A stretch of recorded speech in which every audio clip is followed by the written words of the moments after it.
Welcome, everyone. Welcome to another episode of On the Air with Tim and Ken. Ken, I haven't seen you for a while, so it's great to be back. Great to be back for another episode. Great to see you. We got a lot going on as usual. It's still summertime, but doesn't mean things are slow.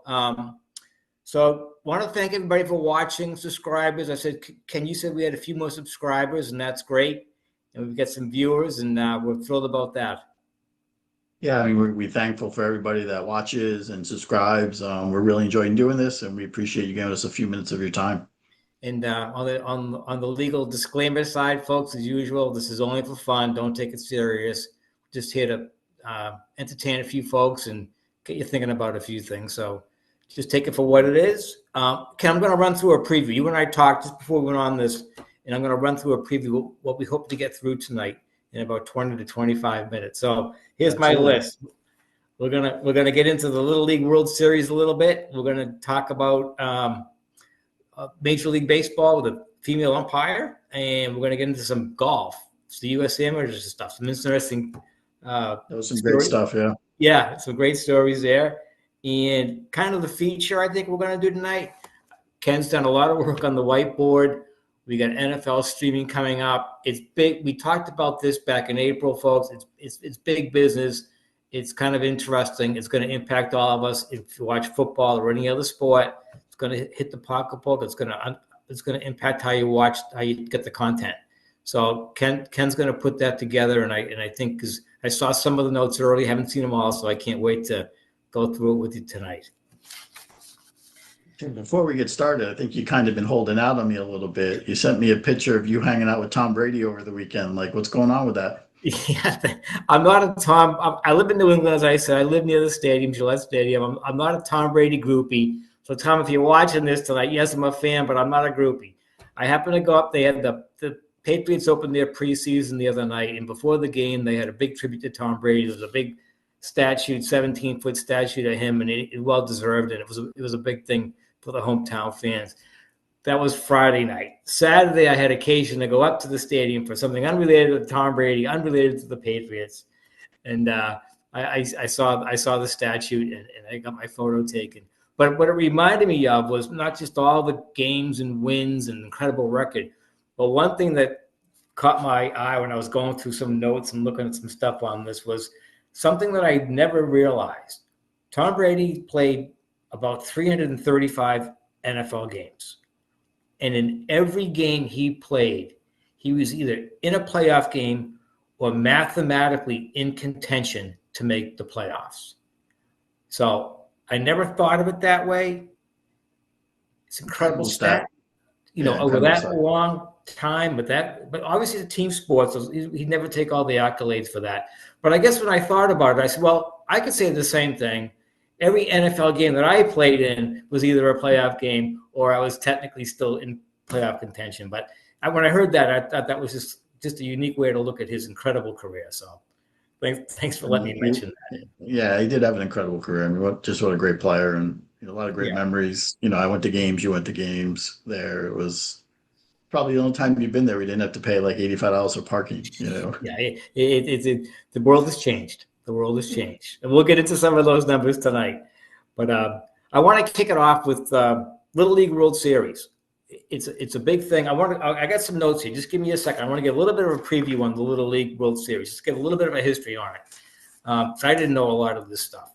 It started back in 1939 by the gentleman of the name of Carl Statz, and of course he did all this at Williamsport, Pennsylvania, where they play the games today. And the reason he did all this was his nephew was playing the Little League and he was trying to organize something. So that's how it started. So the genius and the guy that put the effort behind all this, not for money or fame, but for a practical matter, was to have this going on in the summertime, was Carl Statz. He started it in Williamsport, Pennsylvania. And the Little League, here's a little known fact, is the world's largest organized youth sports program. World's largest. So that says something. They've lost a little bit of participation over the years, maybe because of baseball, but they've opened it up with softball. It's very, very strong. And then in 1947 was the first year they had the World Series Little League. And of course, they had it in Williamsport. So the Little League started in '39 there by that guy, and then it grew to what it is today.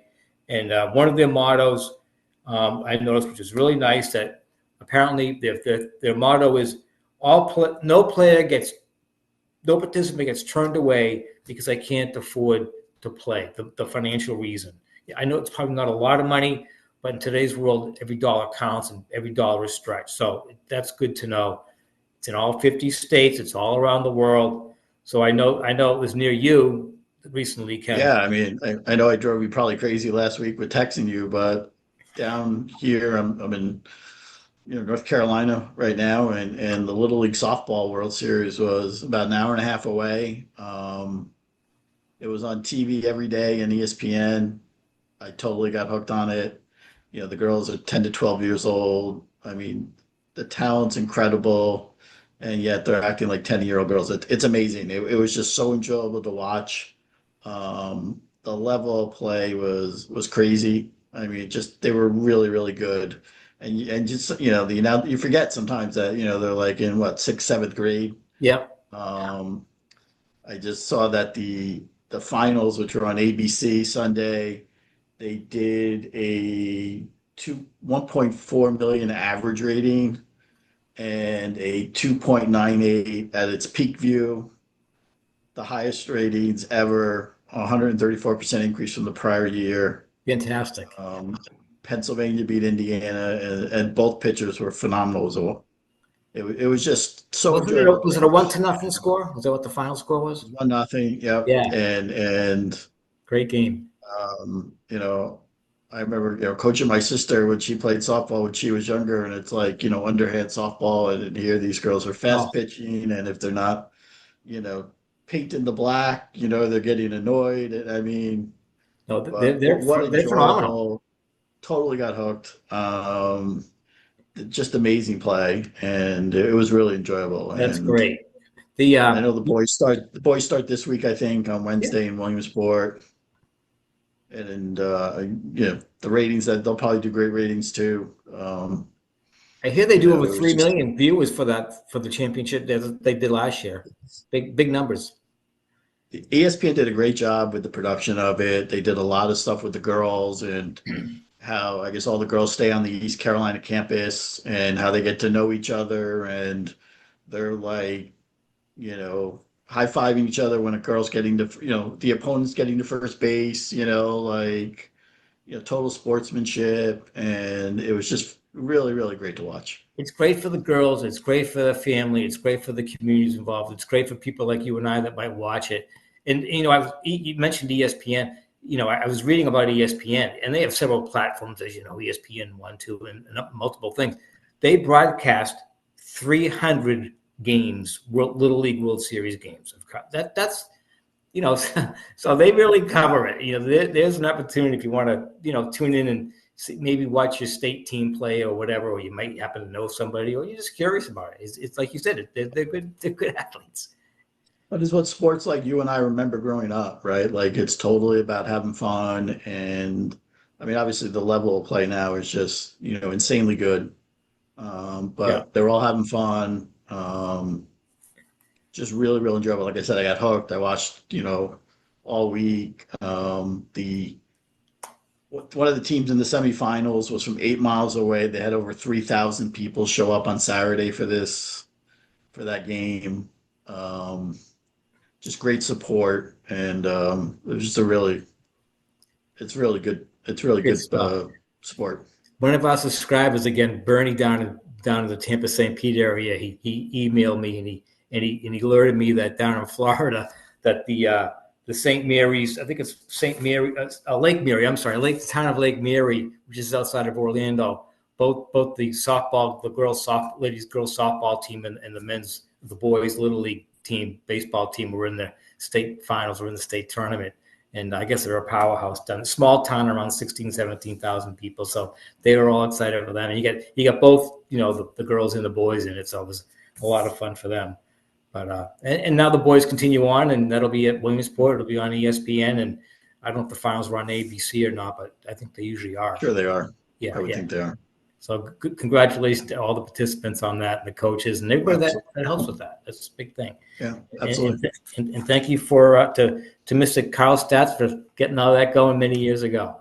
So, Yep. Got to move along. Major League Baseball. We've done a few podcasts, but we haven't spent a lot of time on Major League Baseball. We're not going to tonight, really, either. But I just wanted to bring up that what was really recently, it was really neat, was the lady's name, Jen Powell, Pawol.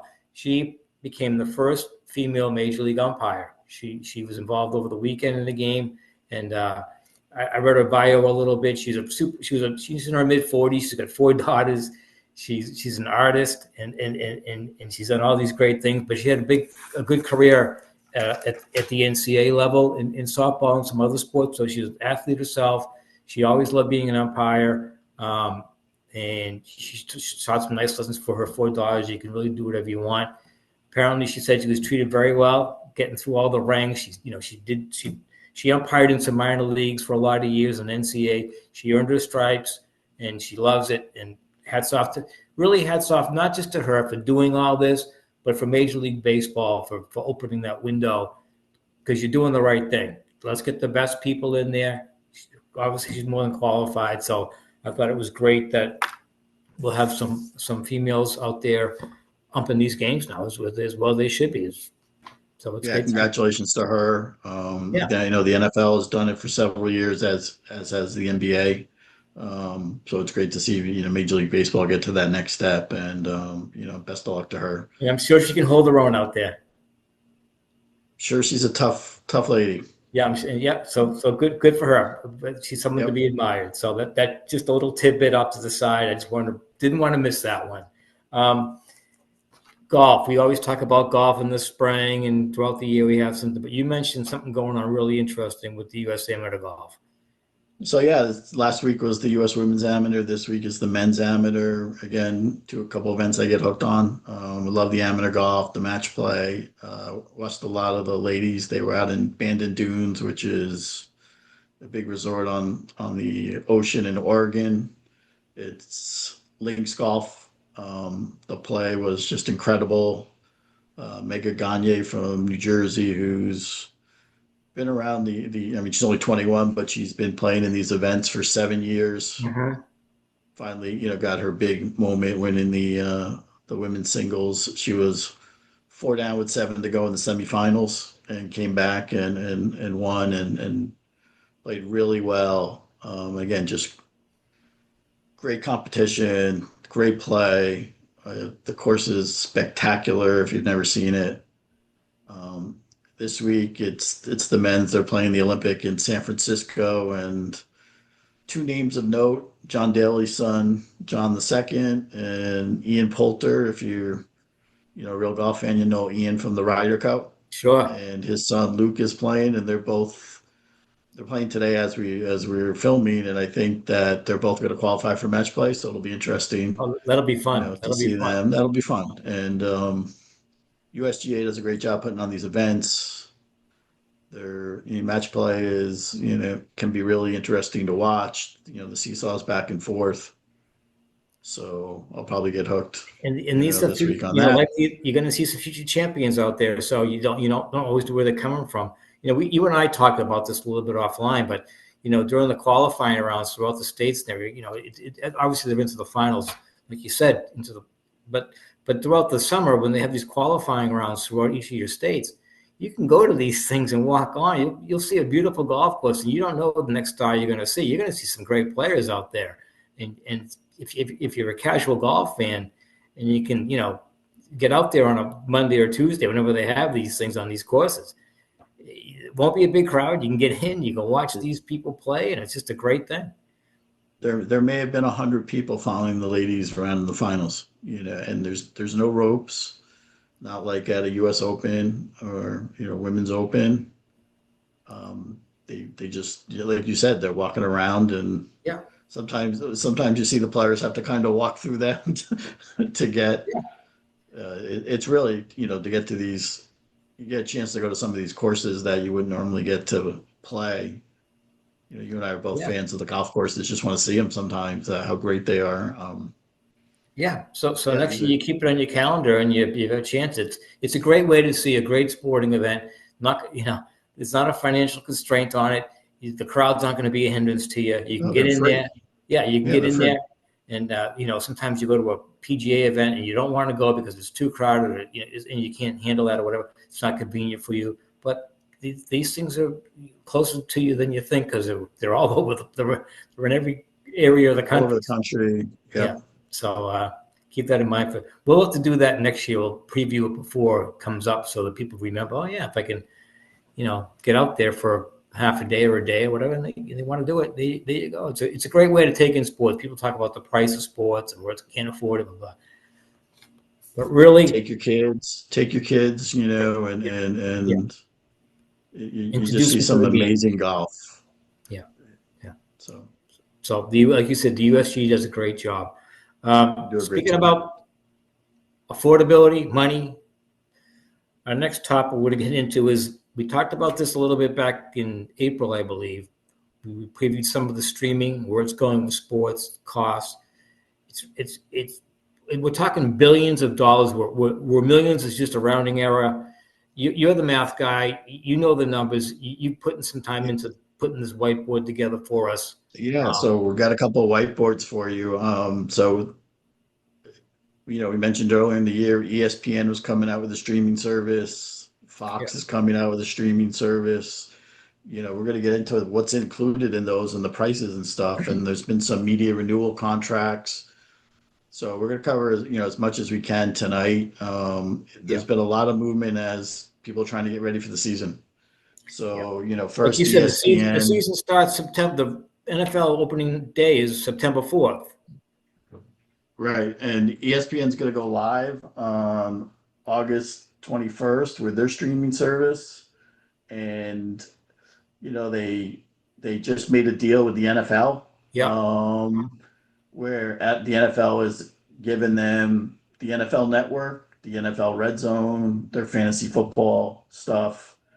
And ESPN's adding that to their streaming service. And in exchange, the NFL got 10%. So on this ESPN streaming service, you're going to get all the ESPN networks. This is for the people that don't have cable or given up their cable. yeah, This is what ESPN is going all in on. That you still want ESPN even if you don't have cable. So they're going to give you access to all the ESPN networks, including the three college networks, the content from ESPN Plus. They're also working on mobile device enhancements, which could include, customizing your own ESPN Sports Center based on, you know, what sports you like or what teams. All live events on ESPN, including ABC, will be on this. The NFL Network, the NFL Red Zone, which is a unique yeah, property, will be an additional charge. The big thing that we got into, the last thing that the ESPN added was the WWPL events in 2026. yeah. We'll get into that a little later as they shifted from Peacock and made a big deal with ESPN. So, it's going to be interesting to see how the technology works when you're trying to do some of this. I think we've all worked for companies that have tried to, get through technology at the last minute and the flaws that go with it. Fox Sports has now decided they were going to offer a streaming thing, Yeah, does but anybody theirs know how is they're going to watch their favorite team on opening? No one's thought no, about it. They're on vacation. They don't know. no, you're not going to They be able to don't find it.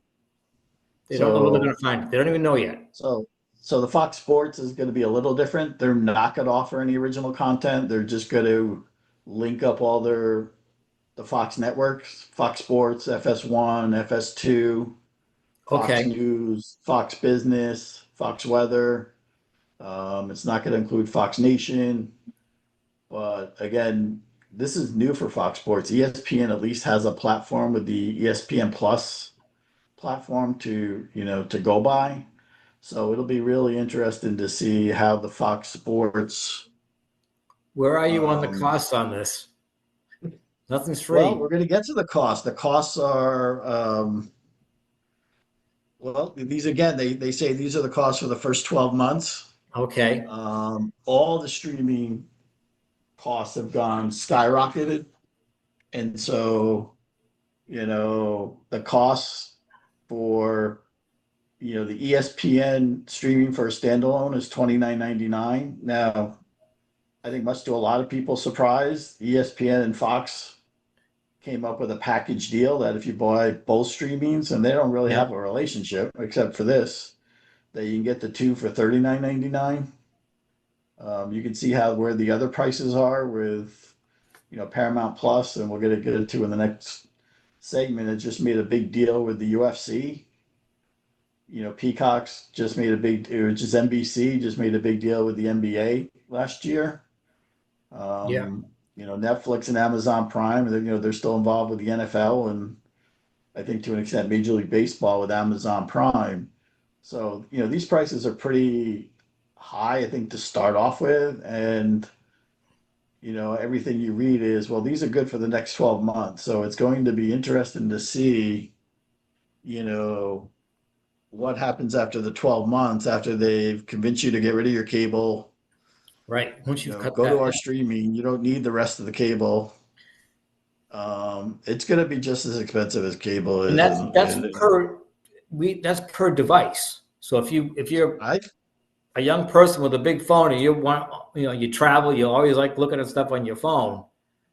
It might just be for your phone and not your laptop. And I mean, it's kind of beyond me, but there's a um, lot of options here. I think it would be, it's a great question. I'm not a technology person, but Yeah. yeah, it may be per your phone and then, your laptop, but, it definitely, you know, I don't know. It's going to be interesting to see. And then there's such, a rush over the last couple of months. There's two big deals that just got announced within the last few weeks, and they're both related to TKO Holdings, which owns both the WWE and the UFC. And so the UFC, which was for years Yeah. on ESPN, ABC at about an annual value of 550 million, just went to Paramount Plus for a $1.1 billion deal, and that's just the US rights. So that's not So even that the means these international streaming rights. companies, these ESPN and ABCs, they're paying, Paramount's paying over $1 billion, or for the WWE, these numbers. So they're banking on subscriptions and the increased cost of subscriptions to recoup that. Clearly. Yeah, I mean they have to be. I mean, Right, there's right, always a commercial component of this, but the costs also associated, like WWN from Peacock, ESPN. I mean, these aren't the 3 or 4% increases that we all get in paychecks, right? Like each year. right. I mean, these are humongous increases, and as you and I have talked, I mean, somebody's going to get stuck, It's the wild, losing a wild lot of west. money. It's the Yeah. wild, wild west. Everyone's scrambling to get a dance partner, get the right group, have you cut your cable, whatever you do, and sign up for these subscriptions and lock in and commit. And maybe you got to figure out which packages to buy to suit your needs and what your budget is. And then I think the interesting story really that really hasn't been talked about is that the MLB and ESPN voided the last 3 years of their contract at $550 million. So So going into 2026, that part of the, MLB has contracts with Fox and Turner, but this package that would normally go to ESPN, I don't know why.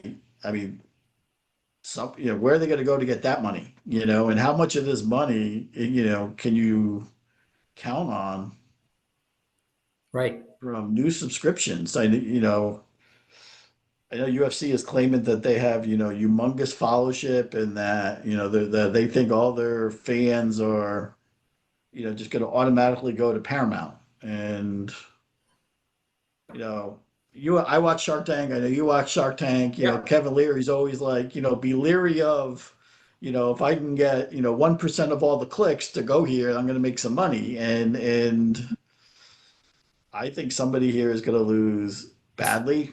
Yeah, it's uncharted Um, water. It's uncharted. So it's huge money. The other thing, and I mentioned it right before we went on, I said, Ken, with the gambling sites, the DraftKings or whoever there are, there's a lot of them. they could come in over the top on some of this or partner up and say, you know what, I've got a big client. He or she bets a lot of money every weekend on football or whatever. I, as a DraftKings, I want to give them the service. I want to give them like getting free drinks or rooms in hotel rooms in Vegas or wherever. I'm going to comp them. So once the DraftKings lines in or all the other ones, they're going to have influence on this, I believe. I mean, because I those would are the totally agree viewers. with you. Yeah, I would totally agree with you. I mean, I think they haven't been heard from yet, at least not publicly. I mean, I'm sure there's a lot going on now. I mean, the NBA, we talked about earlier in the year, the NBA contracts going from 2.7 billion a year to 7.7 billion a year. The NFL takes in over 12 billion a year. We've That's talked a lot about of this. $40 a month, right? Like even at $40 a month, that's a lot of money. Yeah, that's a lot of subscribers. And I'm still not buying that the younger generation is just going to automatically be signing up for these things. Yeah, I maybe have the younger cable, generation. I don't know. Maybe they've cut the cord. They're free and easy. They like their whatever they look, whatever the device free stuff. networks. Yeah. They're going to find out that's the future is the younger generation because that's the future. But you touched on something that made me think with all these numbers and all these teams.